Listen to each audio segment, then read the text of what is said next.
ये हमारे साथ जो मौजूद हैं, इन्हें आप देख रहे हैं, ये उस वक्त वहीं पे मौजूद बगल में सोए हुए थे, श्री राम चौहान के बगल में। हाँ सर। आप वहीं पे सोए थे? हाँ, बगल में थोड़ा दूरी पे। जब गोली चली तो आवाज़ आई होगी? आवाज़ तो मेरे सर में सो गया था। मैं सो गया था, मुझे कुछ पता नहीं जब गोली चली। हाँ, आपको पता ही नहीं लगा? नहीं, पता नहीं लगा, मैं सो गया था। मैं जान पे ही नहीं पाया कि प्रधान जी को गोली लगी है। सुबह में प्रधान जी आकर मुझे जगाई, तब मुझे पता चला, रोने होने लगी, तब मुझे पता चला सुबह में। हाँ। आप कौन है प्रधान जी के? प्रधान जी के मतलब लड़के लगते हैं, बगल के हैं। अच्छा। हाँ, आप कितनी दूरी पे लगभग सोए थे प्रधान जी से?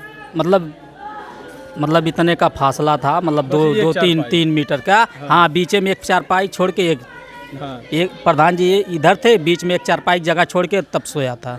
हाँ। उनको गोली मारी जाती, बताया जा रहा हो कि उनके कनपट्टी में सटा के मारी गई, तो आवाज़ आई होगी उस वक्त। आप इतने एकदम सो गए थे सर, बिंदास सो गए थे। और 9:30 बजे की हम सो जाते हैं। अब सो गए थे, हमारी नींद सुबह में खुली, वही प्रधान जी जगाई। हाँ सर।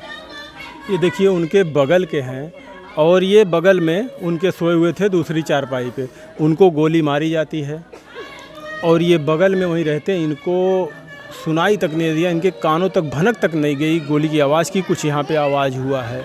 ऐसी नींद में आप सो गए थे? हाँ सर, ऐसी नींद में मुझे पता ही नहीं चला। मुझे पता ही नहीं चला, सुबह में जब जगाया गया तब मुझे पता चला। अभी क्या मांगे हैं आप लोगों की? मांगे हैं कि इनको न्याय मिले, इनको सुरक्षा मिले, परिवार वालों की।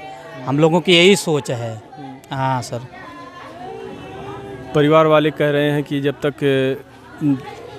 पकड़ा नहीं जाएगा, इनकाउंटर नहीं होगा, तब तक हम अंतिम संस्कार नहीं करेंगे। नहीं सर, तब तक अंतिम संस्कार नहीं किया जाएगा।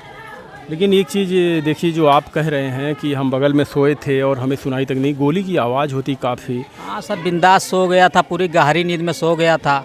कोई किसी को मार कर हमको भी मार देता तो हमको नहीं पता चलता ना। हाँ, जिस तरह प्रधान जी को मार दिया। अच्छा, आप यहाँ पे कितने दिन से इनके घर पे सोते हैं? अरे मैं 4-5 महीने से यहाँ पर पढ़ाई करता था ना। हाँ। कैसे व्यक्ति थे पूर्व प्रधान जी? अच्छे व्यक्ति थे, पूरे देशभक्ति, अपने भक्ति लाइन के थे, बहुत अच्छे इंसान थे। हाँ। क्या वजह ऐसी हुई कि उसने कभी कोई बात विवाद, लड़ाई झगड़ा? आप बता रहे हैं कि हम इनके घर पे ही रहते थे। हाँ, वर्तमान प्रधान जी से थोड़ा रंजिश थी साल भर से। क्या रंजिश थी? अरे यही ज़मीनी उमीनी मैटर था, थोड़ा एक लड़की को मदद कर दिए थे, उसी में लफड़ा था उनका, चल रहा था। हाँ। यानी वो जिनके ऊपर आप लोग आरोप लगा रहे हो, वो आते हैं रात में, इनको गोली मार के चले जाते हैं, किसी को कुछ पता ही नहीं। आप बगल में सोते हैं, आपको भी कुछ पता नहीं? नहीं, मुझे पता नहीं चला सर। सुबह कब पता चलता है आपको? प्रधान जी जगाती हैं तब मुझे पता चलता है, वही जगाती हैं आकर। हाँ, तब पता चलता है? तब पता चलता है प्रधान जी को गोली लगी है। तो दीवार में जो सुराग थोड़ा हुआ है, दीवार में भी जाके गोली लगी, लोग बता रहे हैं। हाँ, दीवार में लगी है, सुबह देखा गया दीवार में लगी है। क्या उनको सटा के गोली, ऐसा नहीं लग रहा? सर हम बता नहीं पाएंगे, जब हम देखे नहीं, जान नहीं पाए तो हम कैसे बता सकते सटा कर मारा गया है। लेकिन आपको कुछ पता नहीं? नहीं सर। बगल में सोए थे, लेकिन इनको ये नहीं पता कि प्रधान जी को किसी ने गोली मारी, और इनको पता तक नहीं चला, आवाज़ तक नहीं सुनाई दी। सोचने वाली बात है। क्या नाम चाचा? कन्हैया लाल। कहाँ से हैं? हम रिश्तेदार मोलनापुर आँव। ये प्रधान जी के, श्री राम चौहान प्रधान जी से क्या दुश्मनी ऐसी थी कि जो पूर्व प्रधान है उनके ऊपर आरोप जो लगा हुआ है? ये तो हमको डिटेल मालूम है, हम रिश्तेदार हैं। रिश्तेदार कभी कुछ बताया नहीं? नहीं, हमको बताया नहीं हमारे। नेताजी कहाँ से हैं? जी, मैं अरोला ब्लॉक का ही हूँ, पास का गांव है सूफीगढ़। जी। कैसे थे नेता प्रधान जी? प्रधान जी से हमारा व्यक्तिगत संबंध रहा है, घरेलू संबंध भी रहा है, और काफ़ी अच्छे इंसान थे, धार्मिक प्रवृत्ति के थे, और धार्मिक प्रवृत्ति के थे, बहुत ही अच्छे इंसान थे। घर वालों का आरोप है वर्तमान प्रधान के ऊपर, क्या लगता है आपको? जी ऐसा है कि ये जो मारपीट की बातें हुई थी, शायद मैं भी इसमें मतलब कुछ दिन पहले जब मारपीट की बात आई थी तो मैं भी थाने पे था। तो वहाँ पे मारपीट के बाद सुलह समझौता किया गया था प्रशासन के द्वारा। तो अब इतनी बड़ी बात हो जाएगी इसका अंदाज़ा हमें भी नहीं था, हम लोग थे उस समय पे। जी क्या भाजपा के कार्यकर्ता और करता है क्या? जी जी मैं मंडल उपाध्यक्ष हूँ, और पर प्रधान जी से हमारे घरेलू संबंध भी रहे हैं, और हमारे पास का ही गाँव है, तो प्रधान जी के घर आना जाना हमारा रहा है हमेशा।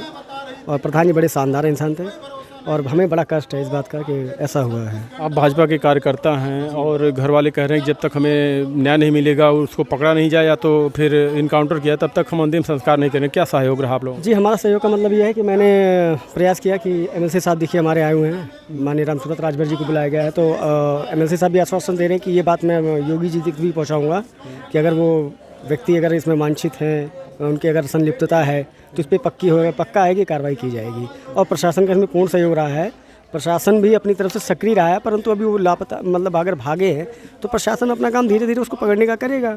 अब ये एकदम से तो है नहीं कि मतलब वो भगवान है कि हाथ रखे वो पैदा हो जाए, तो ठीक है। तो सही बात है, भगवान नहीं है। जी लेकिन बता रहे हैं घर वाले वो वीडियो बना के और फिर वायरल कर रहा कि अभी और मारेंगे लोगों को। ऐसी बातें अगर अभी तक तो हमारी जानकारी में नहीं आई, अगर ऐसी बातें अगर वो करते हैं तो यानी कि फिर तो उनकी संलिप्तता भी अपने आप ही जाहिर हो जाती है।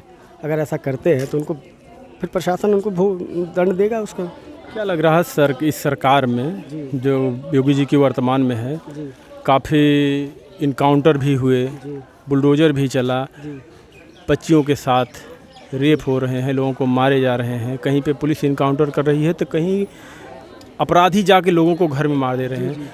लग रहा है आपको कि अपराध पे कंट्रोल मिला है? आप मेरी बात को समझिएगा, हमारा हरौला ब्लॉक है, 84 ग्राम सभा आती है इसमें, और 84 ग्राम सभा का मतलब ये हो गया कि हर ग्राम सभा में कम से कम सैकड़ों घर तो कम से कम होंगे, अंदाज़ा लगाइए। तो ऐसा तो नहीं है कि प्रशासन हर जगह पे एक पुलिस बैठा दे, ऐसा पॉसिबल नहीं है। पर उसके बावजूद भी हमारा जो है थाना क्षेत्र अब तक काफ़ी सुरक्षित रहा है। आज ये मतलब काफ़ी सालों बाद ऐसी मतलब एक घटना सुनाई पड़ी है जो हृदय विदारक है। शायद ये प्रधान जी भी नहीं जानते होंगे कि उनके साथ कुछ इस प्रकार की अपनी घटना घट सकती है, क्योंकि ये इस प्रकार के इंसान रहे नहीं है। कभी कुछ ऐसा विवाद आपके संज्ञान में हो कि इन दोनों के बीच में ऐसा हुआ कि जिससे इस नौबत यहाँ तक पहुँच गई कि एक दूसरे की जान ले ली? देखिए बात ये है कि मसला है एक गाँव के किसी व्यक्ति को, शायद मैं जहाँ तक मैं जानता हूँ, क्योंकि मैं पीछे जब थाने पे इस बारी बात गई थी तो हम लोग वहाँ पे आए थे, हमारा मंडल गया था, तो वहाँ पे कुछ रोड के मामले को लेकर के कोई विवाद रहा, तो शायद प्रधान जी ने उसे सॉर्ट आउट करवाया। तो अब ये प्रधान जी के आमने सामने हो गए, वो मैटर बीच से गया, प्रधान जी सामने हो गए। अब ये विवाद चलता आ रहा था, लगभग 1 साल से चला आ रहा था। आप उस प्रधान को भी जानते थे? जी मेरा उनसे भी संबंध रहा है, मैं उनको भी जानता बैकग्राउंड रहा उनका? जी वो 6 बार के प्रधान रहे हैं, जहाँ तक मैं जानता हूँ 6 बार या 5 बार के प्रधान रहे हैं, और पृष्ठभूमि कुछ हाँ मतलब 4th-5वीं बार जो भी। और पृष्ठभूमि की बात करें तो उनके परिवार के कुछ बच्चे मतलब इस तरीके के असामाजिक गतिविधि में रहे हैं, ऐसा नहीं है। रहे हैं? जी। क्या कार्रवाई होनी चाहिए ऐसे लोगों के ऊपर? क्योंकि देखिए जो छोटी मोटी चोरी जो करने वाले हैं, इनसे ऐसे लोगों को लोग काफ़ी आरोप लगाएं। देखिए अभी पीछे इनकाउंटर हुआ, लोग लगाएं कि जो चोरी करने वाले हैं सरकार उनका इनकाउंटर करवा रही है, लेकिन जो मर्डर करने वाले हैं उनका इनकाउंटर क्यों नहीं करवाते? देखिए ऐसा नहीं है कि करवाया नहीं गया, हुआ तो है, इनकाउंटर सबका हुआ भी है। अभी कुछ दिन पहले एक बच्ची की हत्या के मामले में भी ऐसा हुआ था, तो उसका इनकाउंटर किया गया था। ऐसा कुछ नहीं है, सरकार अगर इनको पाएगी तो ऐसा नहीं है कि इनको भी। और मैं भी यही कहूँगा कि अगर वो लोग वांछित हैं, पहले इस बात की सत्यता की जाए, अगर वो वांछित हैं तो उनके ऊपर कड़ी से कड़ी कार्रवाई की जाए, फिर चाहे वो इनकाउंटर ही क्यों ना हो।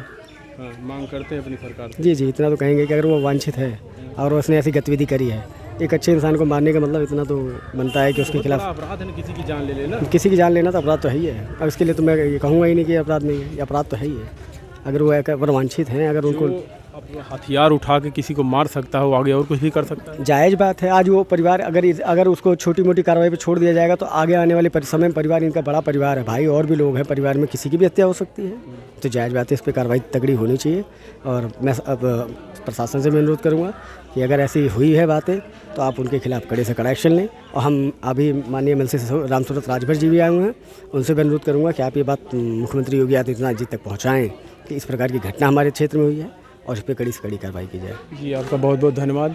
देखिए परिवार वाले तो इंतज़ार कर रहे हैं कि जब तक अपराधियों को पकड़ नहीं लिया जाता, उनका इनकाउंटर नहीं हो जाता, तब तक हम अपने यहाँ पर अपने पिता, अपने पति की शरीर, अपने चाचा की शरीर को रख के इंतज़ार करेंगे जब तक न्याय नहीं मिलेगा। आप लोग क्या सोचते हैं? कमेंट में अपनी राय जरूर दीजिएगा। धन्यवाद।